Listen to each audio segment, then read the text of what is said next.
Salut amis madrilènes, j'espère que vous allez bien. On est parti pour la vidéo du jour. Les amis, ce sera la dernière vidéo avant une grosse semaine. Demain, je pars en vacances, donc il n'y aura pas de vidéo sur la chaîne. Mais je ne vais pas vous laisser vous quitter comme ça. J'ai préparé tout de même 3 vidéos qui sortiront tout au long de la semaine. Mais en tout cas, sur le format habituel de nos vidéos quotidiennes, c'est-à-dire de regarder, de discuter un petit peu de ce qu'il se passe au Real, notamment sur les 24 dernières heures. Eh bien, la dernière vidéo, ça sera aujourd'hui.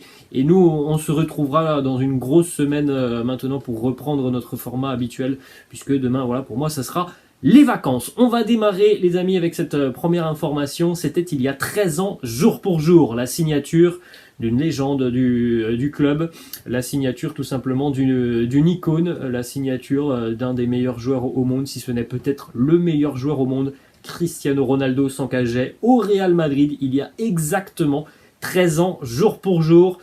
La suite appartient à l'histoire, évidemment, les amis. On connaît les statistiques impressionnantes de Cristiano sous le maillot merengue, meilleur buteur, entre autres, de l'histoire du Real Madrid. On enchaîne, les amis, avec les deux unes des quotidiens madrilènes, le quotidien AS et le quotidien Marca. En ce qui concerne AS, la une est consacrée à Zinedine Zidane.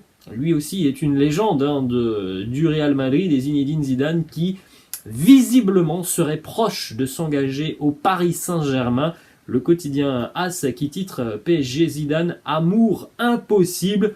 Selon RMC, il y a des négociations qui avancent dans le bon sens entre le Paris Saint-Germain et Zinedine Zidane.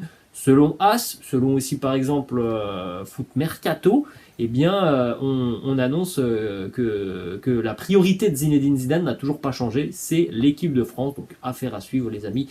Dans les prochains jours, est-ce que Zidane sera peut-être le nouvel entraîneur du Paris Saint-Germain? Autre petite information que vous voyez sur le quotidien AS, là, juste en bas, on va en parler dans quelques instants. Mendy ya no es intocable.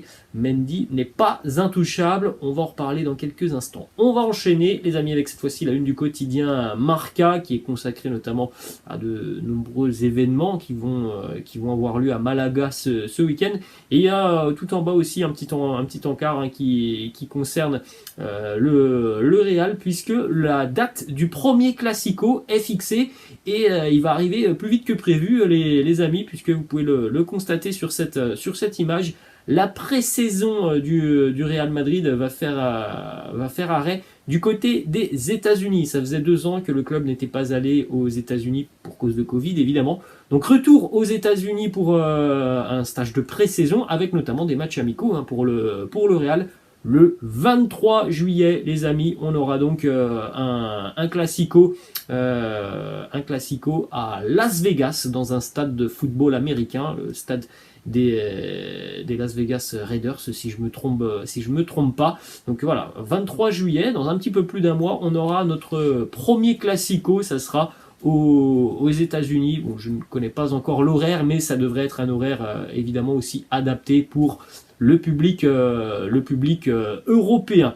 On continue, les amis, donc avec les autres matchs, notamment de cette tournée aux États-Unis pour le Real, parce qu'il y a aussi d'autres belles affiches. Alors ça, le 23 juillet, le Classico. 3 jours plus tard, le 26 juillet, on aura un match entre le Real Madrid et le Club América, le célèbre club mexicain. Ce match se jouera à San Francisco, dans le stade de baseball des San Francisco Giants.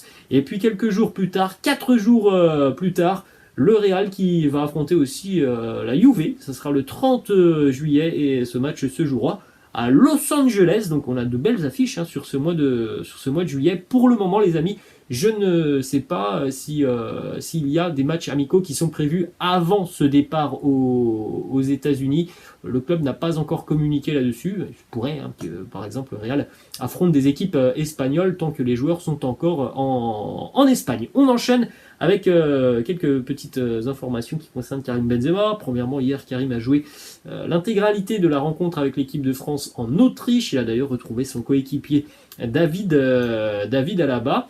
Pour Karim Benzema, hier, ça a été quelque chose d'assez spécial, ce déplacement à Vienne, puisque c'est un fait assez rare et insolite dans le monde du football. Ça n'arrive que très rarement, et en général, quand ça arrive, c'est pour montrer à quel point on apprécie un joueur et à quel point on est émerveillé devant ses prestations. Et c'est ce qui s'est passé hier à Vienne pour Karim, qui a été ovationné par l'ensemble du stade Ernst Happel lorsque son nom a été annoncé lors de la composition des équipes.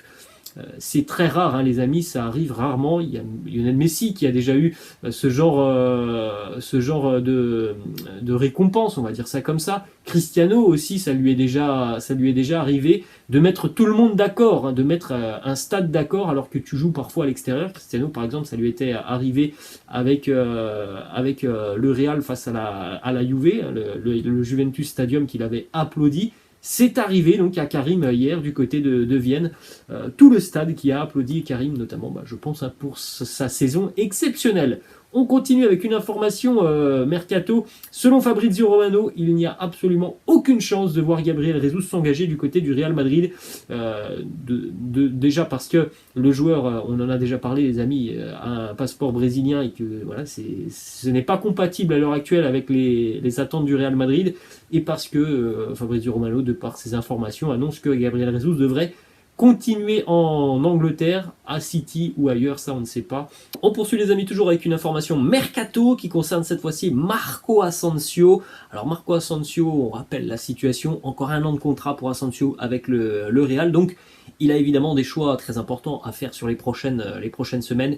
Une dernière année du côté de Madrid pour peut-être quitter le club librement l'année prochaine, prolonger son contrat ou alors quitter le club dans les toutes prochaines semaines pour que le Real aussi puisse avoir une indemnité sur un transfert de Marco Asensio.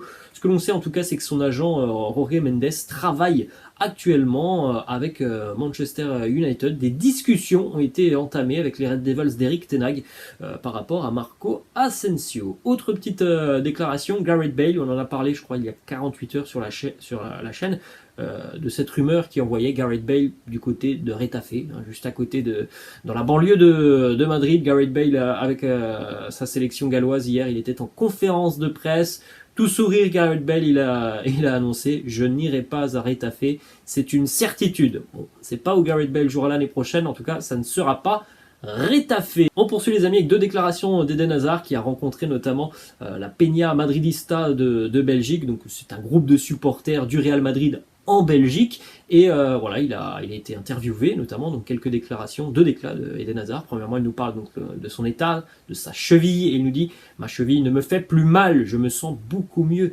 J'ai complètement oublié ma blessure, je sais que je suis redevable au président, aux merveilleux supporters du Real qui m'ont accueilli d'une manière si incroyable au Bernabéu, à mes coéquipiers et à mes entraîneurs. » On a énormément de déclarations d'Eden Hazard hein, qui nous laisse à penser que voilà, le joueur est hyper motivé, donc c'est très positif d'entendre ce genre de choses. Autre déclat d'Eden, il nous dit voilà, sur sa cheville plus précisément, ma cheville ça ne me fait plus mal, je me sens beaucoup mieux, la blessure elle est déjà oubliez les amis. Voilà les mots de Eden Hazard. Et on termine les amis avec cette information dont on a parlé tout à l'heure. C'était sur la une du quotidien AS. Ferland Mendy n'est pas considéré comme intouchable hein, du côté du Real Madrid, notamment depuis l'arrivée d'Antonio Rudiger qui pourrait faire coulisser sur le côté gauche de la défense David Alaba. Donc ne pas être intouchable, ça veut dire tout simplement les amis que si un club arrive cet été avec une offre très intéressante, eh bien le Real pourrait laisser partir Ferland Mendy. Donc laissez-moi en commentaire votre avis par rapport à cette situation de Ferland Mendy.